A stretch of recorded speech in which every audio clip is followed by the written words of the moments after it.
going on? It's Ash here coming at you today in Clash Royale with an Xbow episode. Now, whether or not you're a Siege user, I guarantee you're going to be a big fan of watching this video because it's actually going to be a ton of fun. We're going to go over a couple replays and share all the pro tips from this deck from Pandy. You can see Pandy and Boom. Basically, both these guys have really put in literally hundreds of hours of fine-tuning this deck. Huge credit goes out to Boom CR. He couldn't make it onto the video to share replays, but I think you guys are not going to be disappointed by Pandy's gameplay. He's really got this deck down to a science. So huge shout out to both of those guys before we get into today's video. And also before we get into the deck review, and then we'll go on to the live battles. A lot of live matches. It's going to be most of the video today after we do the review. So I will include timestamps for you guys in case you're interested in specific matches. On top of that, before we hop into everything, I wanted to tell you guys something really cool. I'm starting back up with daily tournaments. Now, they're just going to be 200-man tournaments, $20 tournaments every single day for now. I am going to switch up the times a little bit, and I'm going to be posting those in the Clash Royale community Plex. So I'll go ahead and include that code for you guys every single day. We're going to start out with 2 p.m. Eastern time. That way, hopefully, as many Europeans can join as possible, as well as hopefully at least the East Coasters will be out of school in the U.S. It's always such a challenge to have a friendly tournament time for everybody worldwide, but I do care about my entire audience, not just the ones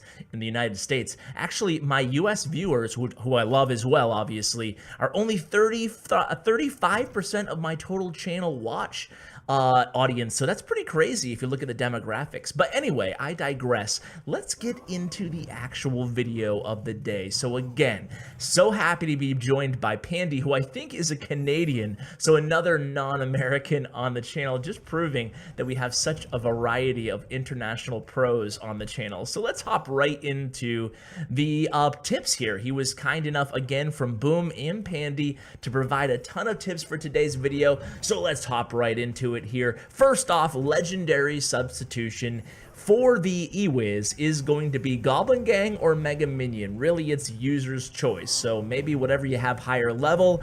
This deck is definitely a viable ladder deck as well as a challenge deck. Now, most of you probably aren't going to have a max level Xbow out there, so obviously it does have its limits on ladder, but if your Xbow is, you know, relatively the same level as your rares and commons for wherever you are in ladder, go ahead and give this a shot even on ladder. You might be surprised at the results, but either way, Pandy's rattling off 12-win grand challenges, 12-0 grand challenges. In fact, here's the one he just opened today. I'll go ahead and put that screenshot for you guys. 12-0 again, using this deck in a grand challenge. I mean, it's a really fun deck to play. If you've never picked up Xbow, maybe give this variation a shot. It's great. Very fast deck as well.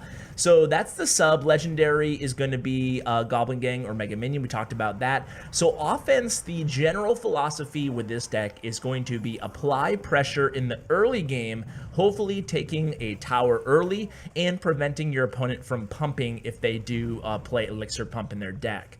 As far as defense goes, just 5 basic rules that Pandy was kind enough to provide to me. Again, really great write-up he provided on this deck here. I'll include some of it in the description for those of you who are interested in the text version.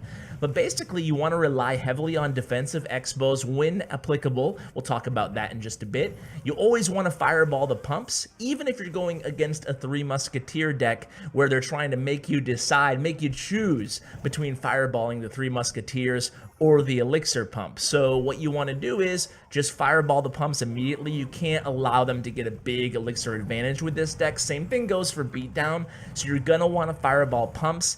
And with this deck, the beautiful thing is you can cycle back to your fireball faster than they can cycle back to 3 Musketeers usually, or at least by the time they reach the bridge, you'll have fireball back in rotation if you're smart about it. So go ahead and always fireball the pumps. even against Three Muskie. You always want to save log for Goblin Barrel against bait decks. I mean, that's something that really goes for any deck you're playing, unless you have 2 really great counters or 3 really great counters to Goblin Barrel. For example, with me, I'm still playing the Three Musketeer deck with Goblin Gang in it, and I've actually added Skarmy as well, so it's kind of like a spell bait Three Musketeer deck. Maybe I'll share it if you guys want me to at some point, but me, I'm a little bit more liberal and not as cautious with my log play in that deck, because I know I have Goblin Gang and I have either Fire Spirits or Skarmy, depending on what one I'm playing, to also back up as a Goblin Barrel counter. So with this deck, you always want to save your log for Goblin Barrel. You always want to keep your E-Wiz against beatdown decks out of lightning range of the Inferno Tower. So big mistake would be placing, you have your Crown Tower over here, you have your Inferno Tower over here. It would be a big mistake to put your E-Wiz right in the center, giving them amazing lightning values. So that's pretty obvious, but always place your E-Wiz on the other side of your Crown Tower to take out the supporting troops and then move on to the Golem and let the Inferno Tower do its work as well. Never give great lightning value, especially with this deck. You have to lean on that E-Wiz or Mega Minion or whatever substitution you have for those support troops on a big beatdown push. And we'll get into all the archetypes in a bit, especially Graveyard and Lava Loon, stuff like that. So let's move on with the deck review here while we watch this replay, and then we'll move on to the live matches. So, First two minutes, easy, Ash, calm down, man.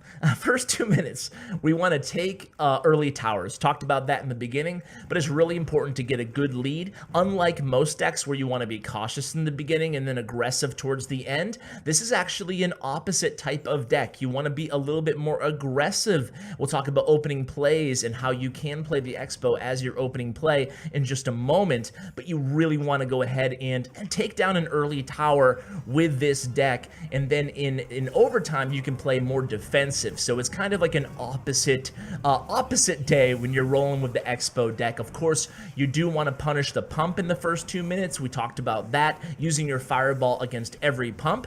We want to know your counters to the Xbow, and then you want to try to make predictive plays as the match goes on. Pretty much standard advice, what you would think you'd be doing with this deck. You don't want to go all out on your very first Xbow push unless you can tell what kind of deck they're playing just based on their first couple cards.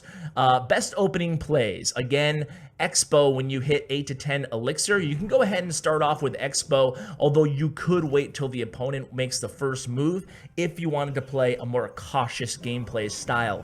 So I would let the opponent make the first move, and if it's a pump, or if it's a tank in the back, such as a knight, which are 2 very common first plays, you can just immediately attack the other lane with the Xbow. If it's the knight, attack other lane with Xbow, especially since the knight won't be able to stop it, or whatever that tank is, be it a golem or a giant or a knight, anything in the back there, hit opposite lane Xbow, beautiful first move. Same thing with the pump. If they pump up right in the beginning, you can drop your Xbow. It's going to be very difficult for them to defend that first Xbow, especially when you have the elixir advantage at that point because they just dropped the pump. You can easily drop that predictive log or the E-Wiz. If they drop Inferno Tower, you have some answers right away to stop their first counter to your Xbow, and then you can really capitalize on that and hopefully take an early tower by punishing them after they pump up as their opening play in the match. So those are your best opening plays. If Xbow isn't in your opening hand or your opening 5 cards, you can go ahead and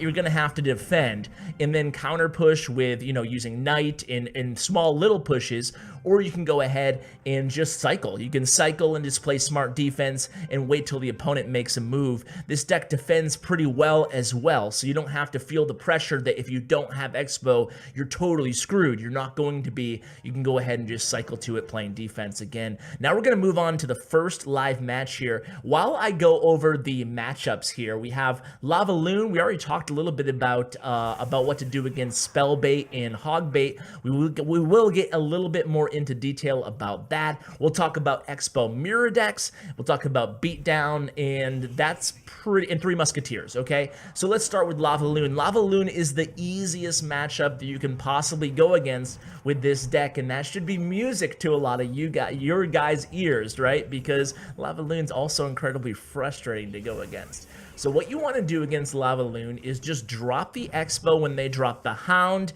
You want to defend with your Inferno Tower and your E-Wiz, probably the two best defensive options against Lava Loon, right? Along with Tornado, which we don't have, but there have been some variations of this deck with Tornado as well.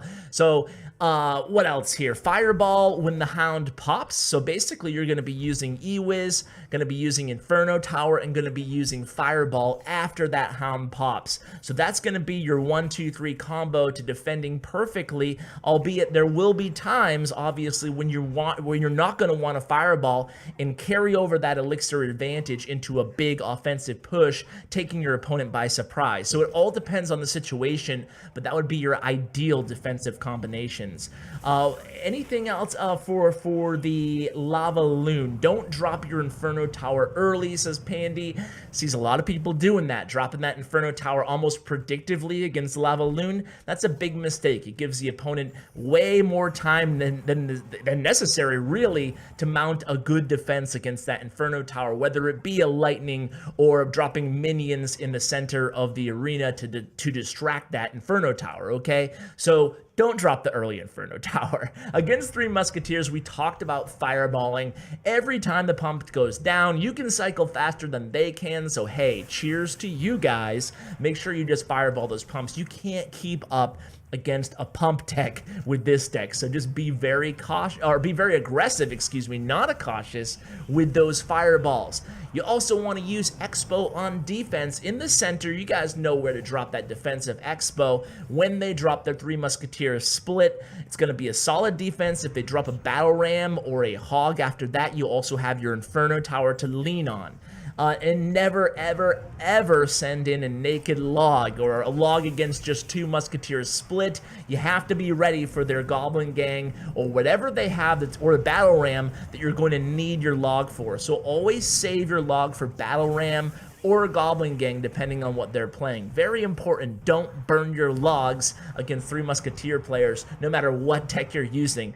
Take that from a Three Musketeer player, and you can see a nice win there by Pandy again. I think he's at like, well, we'll check to see how many wins he's at right now, but I think he's already underway in this Grand Challenge. And here he goes again, hopping right into another match here. So going on, we have Xbow Mirror Match. Xbow Mirror Match is what you need to do is predict Inferno Towers. They're going to be ready with their Inferno Towers, so you have to be ready with your E-Wiz. If you don't have E-Wiz, you have to be ready with your Skeletons to distract one of those Inferno Tower beams. So if you're going against a mirror, just be ready for that Inferno Tower. They're going to be ready for yours. You have to be ready for theirs. As far as predicting Inferno Towers, if they drop a defensive Xbow, you want to go ahead and just fireball their Xbow and their tower, getting a little bit of value and shift damage out of that fireball. And don't be afraid to use defensive Xbows to counter their Xbow after it already locks on to, say, your knight. You can get good value out of defensive Xbows, and it'll put kind of the momentum back in your side of the arena, I guess, okay? So against Hogbait and Logbait, again, we want to save our logs for Goblin Barrels, outplay your opponent. Very tricky. The Logbait or the Spellbait with the Rocket is a tricky matchup. It's one of the more challenging ones. Otherwise, you know, there's a lot of really solid matchups. This deck is really, really powerful against the current meta. But Logbait, you just have to be careful because they're running Rocket, so they can hard counter your Xbow anytime you play it. So what you want to do is try to catch them without Rocket in rotation, or punish them when they overcommit offensively. They don't have the elixir left for the Rocket. Those are really your two options there, or cycling faster than they can. But it's all about capitalizing on their mistakes when you go against a Spellbait player, and of course saving your log for that defensive Goblin Barrel, or for defense against the Goblin Barrel. Beat down decks. Basically, again, fireball the pumps and take down the towers early game. You want to be aggressive early game. We talked about this, right? Different than normal decks. Be aggressive early, and you know they're going to be strong late game. That's when you're going to lean back on your defense. So let's go right into the play-by-play here. I've been itching to get into the live action here. I don't know if you guys could tell, but I really wanted to see Pandy in action. I've heard a big game of how he can rattle off very impressive and long win streaks with this deck. You saw saw right there, he used the defensive Xbow there against this interesting spell bait deck. Man, this is a baity deck. Look at him. He has Skarmy, he has Minion Horde, he has Goblin Gang, he has Goblin Barrel, he has a lot in Mirror, let alone. This is a very, very aggressive bait deck here. So he's leaning on that defensive Xbow, and you can see it's doing work there. Of course, we are saving the log. We have a mirrored Goblin Garrett. Oh, wow. Mirrored Goblin Barrel there, and the Fireball, but the E-Wiz save for that second Goblin Barrel. The Knight gets the work done on that right tower, and it looks like Pandy, good game, is going to come off with another victory here. So we didn't really do the play-by-play in the first half of that match. Let's hop into another match here, or let's have Pandy hop into another match, and we'll see how he does here. So he's now 2-0 on live matches. This guy is a stud. We'll go ahead and see how he does here on this next match. So going into the match here, an aggressive right out the gate there. He says good luck after he already drops the Goblin Gang, and in the E-Wiz, a beautiful counter to the Minions and Goblin Gang. That's a positive elixir trade there for Pandy. So Pandy now has the elixir lead. Let's see if he plays an Xbow here, guys. Does he have it in hand? He does. So Xbow is played in the right lane, and that was the Inferno Tower. And check out how he was ready. That's what we talked about right there. Perfect example of it. He was ready for the Inferno Tower. He knew he was going against this popular bait deck, and he immediately dropped something to distract the Inferno Tower. In this case, it was the Ice Spirit, and he gets a lot of chip damage off that right tower, bringing it down to 1710 HP. So here comes another aggressive Goblin Barrel. Very aggressive player here, knowing that Pandy didn't have log and rotation, but you can see the power of the E-Wiz on defense there. Certainly a great defensive card still in the game, even post-nerf. So now the E-Wiz coming in the lane is going to get one shot against that tower, taking it down to 1510. I'm sure Pandy will take that, and he's back at full elixir, so that means it's going to be another aggressive Xbow ready with the Fire Spirit there again, and again distracting that Inferno Tower. This time the Knight doing a pretty good job taking down that Inferno Tower. The log was a naked log, kind of wasted there. He was expecting a Skarmy or a Goblin Gang. Still a nice predictive log, even though it didn't work out technically in terms of log value there. The right tower is going to go down. I wonder what he was thinking. The views of you there, I wonder if he disconnected. That was kind of strange. Now he's sitting on full elixir. Maybe he's given up. This is not what we want. We want a big challenge here. So another Xbow. This is a little strange here. I think the opponent has given up. So well, now is a random Skarmy. This is weird. Okay, maybe he just lost connection for a bit. Either way, we're going to call this as if it was a real match here, even though we were going into double elixir time. So Fireball being used as well as a counter in a backup scenario to the log against Goblin Barrel. Of course, you're losing one elixir in that exchange, but it's not the end of the world. Preventing, at this point, it's all about playing smart defense. Maybe going for the 3 crown. 3 crown's very, very rare with any sort of Xbow deck. So it looks like the opponent has kind of given up here. Not a great match, really, because the opponent maybe lagged out, or maybe, I don't know, maybe they stopped trying. Either way here, it's going to be another victory for Pandy. So we are now 3-0 on the live matches. Let's move right into another match here, because that one was kind of meh.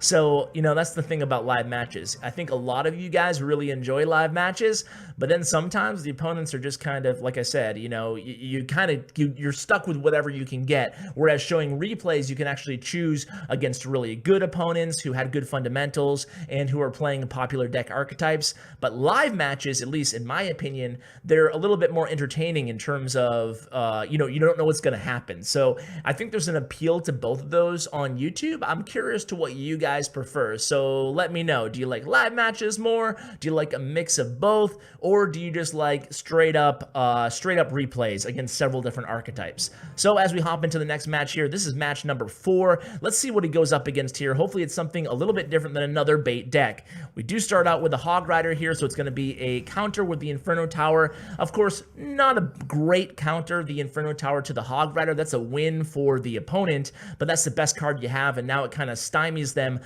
offensively as the Inferno Tower does live on. Make sure you don't combo the Inferno Tower with anything against a Hog Rider unless they combo something with their Hog Rider. So here comes the log defensively, or to support the Xbow, I should say, in the right lane. There's the Inferno Tower against the Xbow there, and then there was a nice retargeting of the Xbow. So another spell bait deck. This is incredible. Of course, again, that's the crapshoot. That's what you get when you upload live matches. You have no idea what they're going to use, even if it's the same deck 3 times in a row. Either way, here a nice counter with the skeletons, using the Mega Minion this time. Okay, so the Mega Minion is in this deck, guys. Pandy looks like he switched decks to show how you would play the deck with Mega Minion instead of Ewiz. So this is a no legendary option besides the log. If you had to substitute for the log, it would be Zap as well. So here comes another Xbow here, and this time he was ready for the Inferno Tower. Of course, playing that Knight predictively.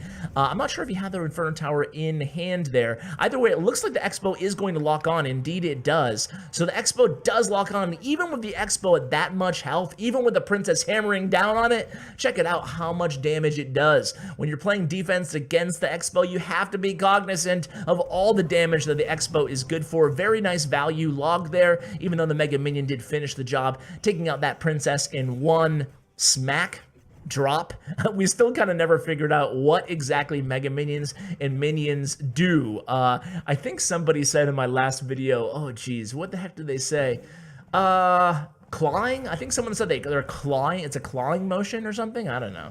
Anyway, digress back. So Hog Rider this time against Xbow, and again, leaving that Xbow with like 20% health or less, but that's probably going to be good enough, almost good enough to take down that right tower. And we are into double elixir time, and Pandy's in a really good spot here. So he's going to set up with a defensive Xbow, go ahead and take that tower down with the fireball. Probably could have got the Princess, but Xbow does lock onto Princess anyway, so it's really going to be a moot point. Defensive Mega Minion against the Hog Rider, not even going to get one hit on that tower. So looking good again is Pandy with 20 seconds left. Sets up that Xbow again, guys, and looking beautiful there, saving the log for the Goblin Barrel. And you can see how you can rely heavily on the defensive Xbow if you're able to take down a tower in the first 2 minutes of a match. It just sets you up beautifully there. Xbow has a lot of HP. It's not like an opponent can just send down a hog or just send a predictive fireball to take out that Xbow. It's gonna take more than that.